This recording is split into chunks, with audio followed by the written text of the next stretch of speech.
Hello everyone, and welcome back to another lengthy Thoughts and Opinions video. I am Michael, and today we're going to be discussing what exactly has happened to the once so bombastic and ahead of their time companies RoosterTeeth and Achievement Hunter. Now as always, I do want you to know that this in no way, shape or form is meant to be taken as fact or as derogatory slanders towards them in any way. Though my opinions of them has drastically reduced in recent years, it is only fair that I show some courtesy and consideration. What will be said will be my honest-to-God thoughts and opinions, and in the comments, I would actually like for you to engage as well. This is a topic that involves not only the company and its subsidiary, but their communities as a whole as well. And for today, I would like to try something new actually. For this video, I'm going to give a shout out to one random person that leaves a comment on either a video or in the community tab. I'm thinking of making this a normal thing, but let's try it out first here and see how it does. Our first shout out is going to go to Catherine Knapp, who posted a little smiley face on my recent Mario post. I'm so glad you liked the post, and I'm sorry that you had to look at a mustacheless Mario. Honestly, I can't believe I did that. I really kept telling myself not to do it, and I did it because the mustache annoyed me. So if you're all set, and I know I am, let's take some time to look at, reflect, critique some half-wits from Austin, Texas, and a quick reminder, this video will be voiced over some gameplay video. Due to the sheer length of this video, I honestly don't expect anyone to want to see my ugly mug on the screen for that long. But onto the video, and seriously, just look at the Mario face. That is horrifying. Well, I dropped Achievement Hunter and RoosterTeeth altogether in early 2020 after the whole Ryan incident, not because of Ryan's actions, but because he was actually the one that was keeping me watching up until that point. But here it is a little over a year later, and I'm scrolling through an app with a yellow smiley face, I'll let you figure out the rest, and I found the post that had an old RT achievement guide video. This post right here to be exact. And in the comment section below, people were talking about the good old days and making OG references, and that's what inspired me to make this video today. The day I saw this post, I asked if this video would be something you guys would like to see, and a whole whopping 6 people voted with 4 yes and 2 no. So that explains why I'm here today actually recording this. But how did I even stumble across RT and AH to begin with? Well, to keep it short, before I even had a YouTube account, I watched videos on a site called funnyjunk.com. I have no idea if people even remember if that thing exists. Anyways, a few RVB episodes were there, which is how I found RoosterTeeth. And again, before my channel's creation in 2011, several years earlier in fact, I found a video for a guide on an achievement I was trying to get. Can you guess who was in the video? Bonus points and a shout out if you can guess correctly in the comment section. Anyways, that was my introduction to both companies. For a while, I simply had to memorize their names and find their YouTube content in the search bar. After my channel was made, I of course immediately went and subscribed like many who came before. But okay, how am I any different, you might be asking? And honestly, I'm not. I'm fairly certain many people did exactly what I did, and that only goes to solidify how dedicated we had become to their videos and how important they were to us. I loved RoosterTeeth and Achievement Hunter content and rarely even complained about the things that they did wrong, at least before the end of the Golden Age, that is. The Golden Age was a great time for both companies, all things considered. The Let's Play channel was made, RoosterTeeth had RVB, another popular show coming up, as well as podcasts getting bigger and better sets. The Patch podcast had great stars, and more people were being brought in. And for AH, not only did they get Let's Play started, but they had Ryan, Ray, Gavin, Jack, Jeff, and Michael all doing their own stupid things, and it was great. It was fantastic, fabulous even. Go was pumping out killer episodes. Their GTA 4 videos were really good. Their early GTA 5 videos were not too shabby. The videos like Horse and Pig and Fails of the Week were either going strong or ending with a really good bang. Honestly, the Golden Age had many things that were going on, and for many fans, the Golden Age was roughly around 2013 to early 2016. But for me, I'd like to think of it more of around 2012 and carried over until late 2015. That was when their huge political stuff started, and that's, I think, when it started dying for me, because they shifted more from gaming to political jabs, which isn't what their content was about. But that's just me. For many people, it's 2013 to 2016. It varies for a lot of people, but that's the range. Now, of course, this is just when the community considers them at their best, or in their prime, of course, and granted, a lot has happened since then. And if you have read the title and saw the thumbnail, you must now be asking yourself, okay, Michael, we get it. Where's the hate towards them? And to that, I ask for your patience, please. We will get there begrudgingly. So now I must point out why, firstly, any of the subjects mentioned before were important. Well, if you're like me, you probably already invested many hours into their content, dreamt of meeting them, or you probably already have met them. So to be invested and so tuned into that content, anything else would basically be heresy or blasphemy. And that's where I was for a time. When their movie was bombing in theaters, I was one of the fierce believers that critics just didn't understand the humor. They didn't roll with the jokes, and they just didn't get it. And looking back, I see how blind I was, how arrogant I must have been to other people. I defended them on a microscopic scale, thinking that I was doing them a justice and a service, that maybe my voice would be loud enough to garner something out of it. I made my channel to follow them and later made videos because I wanted to be like them. I wanted to do what they did, not for the fame, not for any money, because to me their content brought joy and happiness, and I wanted to do that also. I was, and I still am, I guess, naive about this, of course. I'm still here making content, but now it's because years later, I found out exactly what I don't want to become like. As a diehard, dedicated fan, I slowly watched and forced myself to see the changes that were bringing the companies down. My voice that I had fought to defend them with slowly started to turn sword and now attack them. I started nitpicking every little thing they did, and while still entertained in some ways, I wasn't as invested as before. I was skipping whole series and episodes. I was missing a whole bunch because I just didn't enjoy them as much as I used to. I think for me, the end started when Ray left and took his followers with him. He wasn't the greatest member, but he definitely pulled his own weight and to keep things going, and them becoming political clowns didn't exactly help them keep afloat. Many times they would take to social media acting as if they were being heroes, if they were prophets for truth, when in reality they were just simply repeating like parrots what they had heard and what they knew was not true. My disliking of them really came out in 2015, and to try to keep the politics of this part of it short, them deciding to belittle, to mock, to insult, and to torment fans who supported Trump showed me that they didn't care about their fans. They only cared about being right. And I don't mean that as in being right factually or with evidence to support their claims, but in their minds they wanted to be right. Facts are not. Many times I would have to go online and correct them with evidence to support that, mind you, and they would ignore it and keep parroting the words of the lying media, even going as far as to incite death threats against Trump.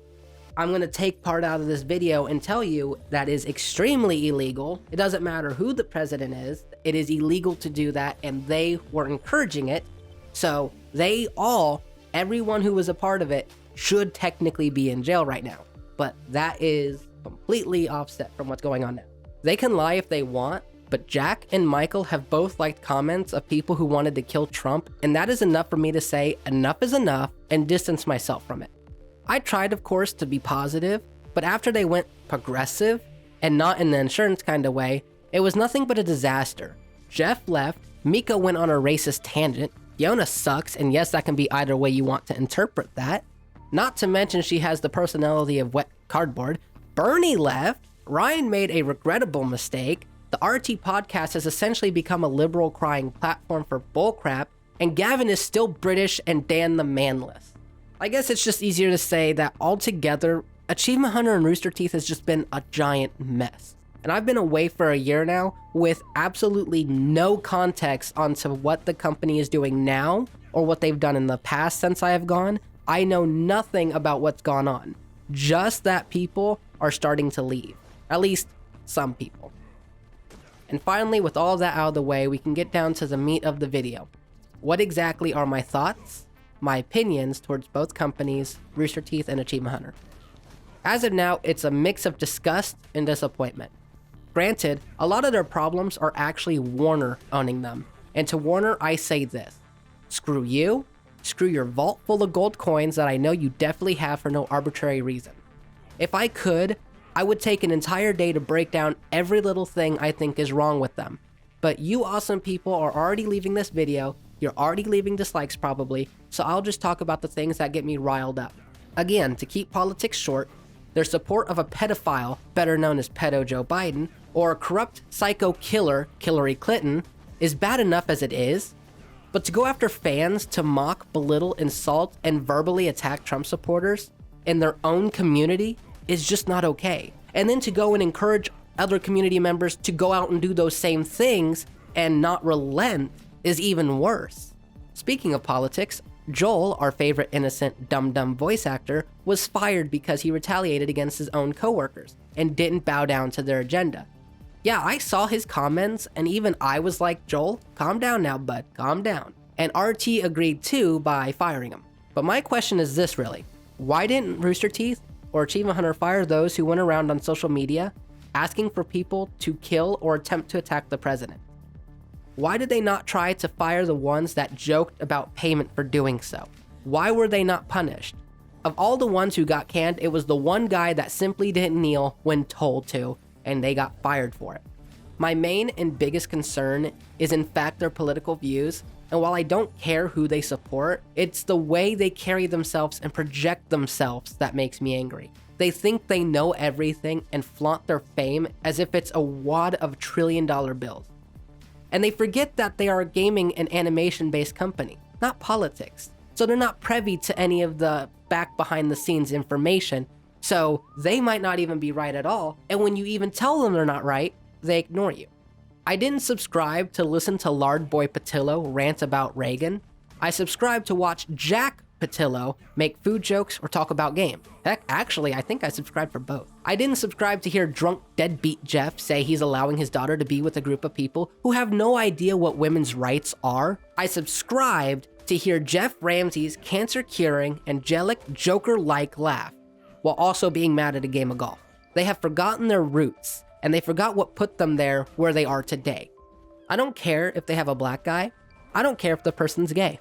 I don't care if the person's a furry or a scaly or whatever the heck you call those things. I don't care if they come from the Dominican Republic. Being any of those things is not a personality. There is nothing funny about a gay person. There's nothing appealing about a gay person. Likewise, there is nothing funny or appealing about straight people. And I and many others still do want people with personality, people who can be related to in some way.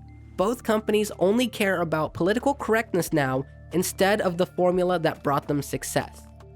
They feel as if they need Fiona because she's black, and that they feel like they need Alfredo because he's Hispanic or something, some kind of pasta, and they keep trying to push for this false idea that somehow forcing political correctness will help their channel, but it's not, and they can't figure out why. But enough about politics. Again, I'm sorry for dragging that out. I'm sorry. Honestly, I could talk about all day what I think about that, but I think you guys are starting to get the point I'm trying to make, and I'm sorry. I'm sorry I dragged that out. My second problem is a refusal to use their backup logs. It has always been said, or at least joked about, that Achievement Hunter has a hard drive that has hundreds of videos on it, saved, that they had recorded and edited, but not yet used. My question is why? Why not take a week to look at new games if this claim is in fact true? Do a couple videos there while cleaning up the archives and venturing out and seeing if people like it, but no, they have this schedule and they won't leave it. I get once that you find what sticks, it's tempting to not change, but after the same upload schedule for like a year straight, it would be nice to see other games than just what's popular now or just what's on your list. My biggest complaint in this particular subject is that they refuse to play games like Ark Survival Evolved, or at the very least, learn how to play games like that. I get that they do dozens of videos a day and that they might not pick up those games for a long while, so they can't be bothered to learn some controls. But with as much content as games has, like Ark, they could seriously do a lot of screwing around and even challenges like they did in their Hunt or Horse videos. They like using mods, so why don't they use mods to make Subnautica multiplayer compatible and do a let's play in that? Now, before anyone says that's not possible, you can't do that, I have seen people do it on live stream, and I have replicated it myself, though I lack any friends to really enjoy the experience with, forever alone. With all the big talk coming from PC gamers, you would think that there wouldn't be a shortage of games for them to try out, but it almost always seems like they will fall back on the key games such as Minecraft, which is slowly dying, Grand Theft Auto 5, which while still active is losing all sense of charm. They go back and forth to Gmod, which is nice with all the things that you can do, but like said, it's lacking variety. TTT isn't always fun to watch over and over and over again, and good modes like Prop Hunt is often getting ignored or just straight up forgotten about. There are games they could play that, while yes, wouldn't take off right away, could still however provide a look into what kind of content the community might enjoy. Going simply based on my own game library, for Steam that is, they could play games such as American Truck Simulator and do challenges like who can get the most money or have the best rated crew. After playing GTA 5 for so long and being crime bosses, finding that they now have to suddenly follow the rules and the laws would be chaos for them. Biotrauma was one that they did a few times and many people really did enjoy. That would be a great return and a much needed breath of fresh air, pun definitely intended. Other games just listed off really quickly would be games like Arma 3, Ashes of the Singularity Escalation, more Blade and Sorcery VR, though that would only be fun to watch with Ryan doing it, and well, there's a problem with that. The long-awaited title Castle Miner Z would be amazing and fun to watch them struggle with dragons blasting them into the dirt. Dawn of Man would be a fun one, though maybe keep that one on the back burner. Dark Souls 3 would be delightful. Earth Defense Force 5 or Worlds Brothers would be a great addition, seeing as how it kind of fits their humor and possible playstyles. Doing Fallout New Vegas multiplayer mod is a must. Farming Simulator 2019 also, if they tried to do it actually legitimately, might actually be fun to watch their cooperation in that. MechWarrior 5, Mercenaries, and Mudrunner are not shabby additions to the palette, if I might add. Phasmophobia for Fear Factor, especially in VR. Alfredo. More satisfactory, of course, and maybe some SCP titles to put under their belt of horror survival games. Sins of the Solar Empire might be a tough call, but I think they could pull it off if they tried. And to end the list, I think Town of Salem would be a great potential game, and add Viscera Cleanup, some Warhammer games, and games like Labyrinth or Warsim, The Realm of Islona. Though I think they don't mesh with AH, I believe they could pull off some funny scenarios, and it gives small dev teams a huge boost in audience retention. The takeaway is that there is no shortage of games to play and expand upon, yet they stubbornly refuse to break their mold. They don't want to do new things at the risk of losing money via losing views, so they stick to simply what draws people in. They know that this current generation is nothing but a bunch of idiotic and quite frankly retarded people that jump onto bandwagons and overhype the most basic of things or make popular things that are not exactly that great. So they go to where the popularity is, in all senses of the word. Now, of course, this isn't a bad thing. I mean, after all, they need to make money, right? And in order to do that, they need to go to where the people are, which is currently what's popular and now trending with people. But I think that they can afford to try to be original and make content that is actually of their own choosing. And I want to take a second to break from the tangent and just say, if you noticed I haven't really mentioned RT up until this point, that's because it's intentional. I honestly don't have many problems with them other than they are hypocrites, liars to their community, and that they're sellouts to whatever political correctness form drops on their desk. They're not exactly a good company, but I will dedicate a segment to what I think of them later, trust me. As for now, let's get back to the Achievement Hunter. The thing I don't really understand or necessarily like is how harsh their video demands are. To take away from what Ray said himself, they are doing about 8 to 10 videos a day, making recordings and editing them also, at least back when he was working there. Since Ray has left, they have gotten bigger and have gotten a larger team, so I can only imagine now that the video demands are larger. In several videos where we see the office, or what was once their office, they had a whiteboard that had a section labeled as Needs, which would have titles like Minecraft or GTA 5 under it, meaning that they needed more videos of those games. And I am actually one to agree that organization is good and keeping what you need versus what you don't is a great idea. But oftentimes, that list would only be those same game titles over and over again. Hardly ever anything new or exciting. And if there was, they blurred it out. Mix with that the fact that they did several recordings in the same game in the same day was probably a daunting task to pull off and brings to light why Ray left. He said it was like a burnout and that he didn't really enjoy doing the work anymore, as it felt like demands rather than suggestion. 4 Minecrafts in a row and then onto some GTA 4 or 5 for a bit to then switch over to something completely different must be a bummer and a bad deal in the long haul. Now personally, I don't exactly like Ray all that much because he promotes drugs or drug usage, or he will support people who are known drug users, but honestly, that's fine. That's my biggest complaint about him at the moment, and if I'm being sincere, I really do respect the guy, even if I don't agree with his lifestyle or his habit. He seems like a genuinely nice person and even left on good terms with AH, even came back once or twice afterwards to hang out with his friends. He might like or support bad things, and less savory people for that matter, but for Ray, I will go ahead and say this. He seems like a good guy, and I'm very happy that he's getting to do what he enjoys on Twitch. It doesn't feel like he's being burdened or burnt out. And to kind of condense it down, I think my last video on this subject, why I don't want to be an achievement hunter, which I will admit is a terrible video, but it does sum up best when I look back at it. If I were to go right now and be the next member of Achievement Hunter, I would have several things going against me from the start. I would have a group of coworkers who actively attack people who supported Trump, so they would definitely go after me or make constant remarks in order to make me mad, which they are known for doing to other members on different subjects. They would have a community that would be encouraged to attack me on social media, though I doubt they would seriously tell fans to attack a coworker. That doesn't exactly seem like a really good idea in my personal opinion. I would have to deal with severe lack of game titles to choose from to make videos on, and instead I would have to listen to people like Trevor on what is needed? What is needed? Oh, we need this, or that's what's trending. Trends are changing now. Like, okay, Trev, I get it. People like different things, but there are a lot of great games collecting dust because you won't allow anyone to do anything different. And it's not just Trevor, this applies to Jeff also, because he was the one that started the whole situation once fails of the week, horse, hunt, and go stop. In short, it's just a bunch of missed opportunities and a politically driven hostile workplace that will tear you apart if you don't think like they do. And it would be depressing to work there every day and a hassle to get anything meaningful done because the games you are allowed to make videos on are the ones that require 2 or more people. I feel like achievement guides should make a return. That way content can be made and put out by a single member of AH and wouldn't always need to have more than just that one to get done. I think Achievement Hunter should start using that supposed archive of videos that they have, if it's even real, to actually explore other titles in order to bring back life to the channel and maybe expand the community.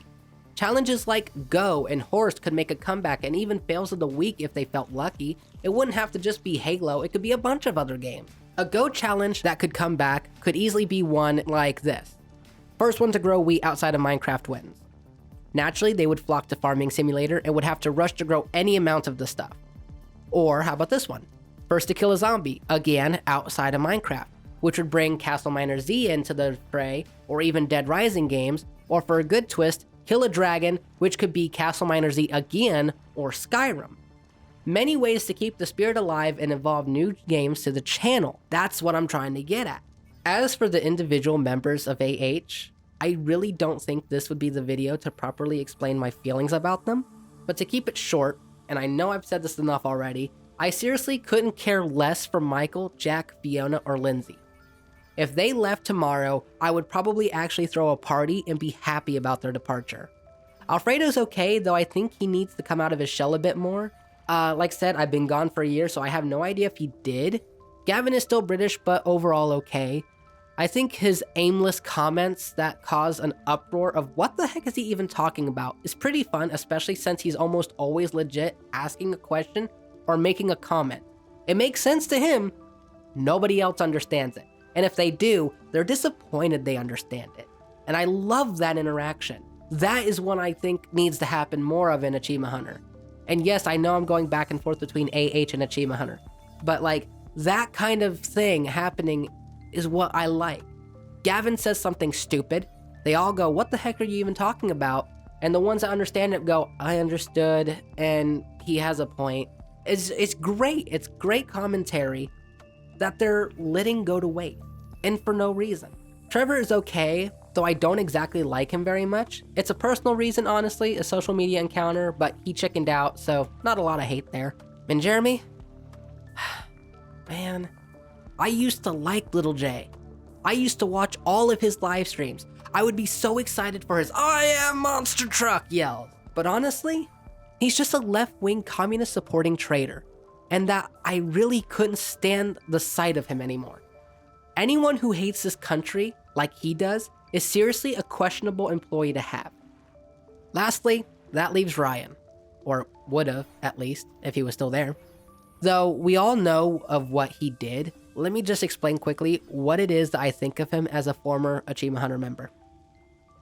Though what he did was wrong and abusive of his fame and status, he was personally my favorite one. Though he still had bad qualities about himself during the years, I always got over it because he was always the one that fought the hardest to make every video entertaining. You could even feel it during the Salt Raid, that he was wanting to be entertaining, but Alfredo wasn't wanting to participate. He is focused on the raid and not making good content, which, yeah, The raid, even if serious, was cool and fun even. Ryan was more focused on the humor and the entertainment value. He will be missed, and I do hope that he will return to YouTube and streaming once he learns from his mistakes. The way AH turned on him, the way they attacked him to the point they were doing everything to have him removed from existence, is one of the reasons I lost interest in AH. Yes, what Ryan did was wrong, but they support people who have done far, far worse. And they themselves have done nearly worse than what Ryan did. Again, I don't condone the behavior that he has committed or shown, but to see the vicious nature of Achievement Hunter and know that they didn't even try to hear him out was horrific. Not that Ryan had much to say, he even admitted that himself, but for a bunch of people who claimed to be friends, they were sure quick to abandon him and block him from every form of social media, even as going so far to report his accounts on every platform, which is more than they should have done. But I think that's enough about AH. We should move on to RT and then call it a wrap, right? This part will be significantly shorter because honestly, when RT started going more and more heavily into the liberal pocket, I just stopped watching their content. A few things I kept an eye out for, like RTAAs or maybe 1 or 2 podcasts. I would watch the Patch or later called Glitch Please with the occasional RVB or Ruby episodes to help relax and enjoy mostly. But after they started pushing even more political crap into their content, I started to watch even less than that. Once they introduced gays into Ruby, I honestly lost interest in the whole thing and haven't watched much past that. RVB died for me like season 13 or 14, though I did keep up with it for a short while up until late 2019, and then after Ryan's whole fiasco, I haven't seen anything RT or AH related since. I dropped them like a sack of wet, mushy flour, and for about a year now have been happy with that choice. It's not really that I hate them personally, it's that I hate their political stance and their insistence on trying to force everyone else to think the same. I also can't agree with how they treat their employees, like when they fired off 15% of their staff members, or how they stretch themselves so thin on projects, and this does include Achievement Hunter for that matter. They have grown so huge, have started to produce so many different podcasts or channel series, that they just seem to be stretched so thin. If anything, it's not a lack of content that's the problem, it's the overabundance of poor quality content that's the problem. They are just such hashed up ideas with little to no thought whatsoever. Just look at Chump if you don't believe me. And because of this, the content that is good is far and few between in the end. Now, is either company inherently bad? No, of course not. Both have caused a great amount of joy and happiness, and to that extent, I think that's a redeeming quality. It's their political superiority complex and their unwillingness to expand in the right directions that's undermining their channels and causing people to drop off. They might not be losing numbers in terms of subscribers, but they are definitely losing audience retention or just losing views altogether. It's a shame really because both companies have great potential and have dominated the online world for years. Now suddenly they are nothing but pushover crybaby liberals that can't seem to think for themselves and are pushing hard to make new content that no one is really even asking for. If I had a chance to make one change to both companies, I would change this. I would re-centralize the entire thing and start from almost the ground up. Keep the ones people like most, move the ones people don't, and I would try to pull everyone into a more focused group. There doesn't need to be 6 different podcasts or several game shows. There doesn't need to be only 5 games for an entire company to milk dry. And they definitely don't need to be politically motivated or alienate a chunk of their fan base. There's so much that they could do that they won't, and they can't seem to understand why it is people have suddenly started to turn tail and run. It's because the mirror is being broken, slowly but surely, and more people are starting to see what's really going on. That and all the controversy that's been finding itself plopped right onto their laps also seems to be waking a few people up. But for now, I think that's just about it for this one. I hope my point wasn't exactly hard to follow, and I hope it provides a voice for people who feel the same. I already know this video will have many dislikes compared to likes, if any likes at all, and I already know that there will be a few hateful or harsh comments posted in the comment section, and I am already ready to deal with all of that, in a respectful manner of course. My only desire is that those that do want to be civilized and polite will please engage in the comment section and leave your opinions long or short in the comment section below. All my thoughts and opinion videos are here for us to speak freely and to be honest with each other, while connecting with what we have in common and understanding what we don't. And again, do post your thoughts down below because I do try to read every single comment on the channel, and I honestly do look forward to them. I hope you all enjoyed, and I'll be seeing you in the next video. Thank you.